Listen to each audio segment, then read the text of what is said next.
isolation, detention, suspension, exclusion, reflection, spaces in school or out of school that serve similar purposes, separating those whose behaviour was deemed as inappropriate.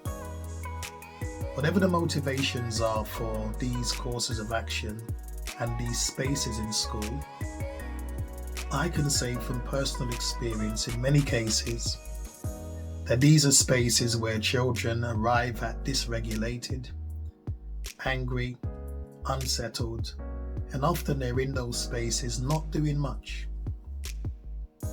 I know that will vary from space to space, school to school, and setting to setting. But in my experience, those spaces, even if we've extracted that person from the removal or whatever was happening, I don't believe that we're doing enough to tap into and tackle the underlying motives for their actions. And so we end up with a typical scenario of the usual suspects and the serial offenders. I think we need to do something about that. And I think we need to begin by helping those children and young people to understand what is motivating their actions, which in many cases is emotions. That's why we exist as an organization, to help children and young people make sense of what they're feeling and to find appropriate ways to manage and express those feelings. We're not trying to punish them. We're not teaching them to suppress those emotions. We want to help them to express them in healthy ways.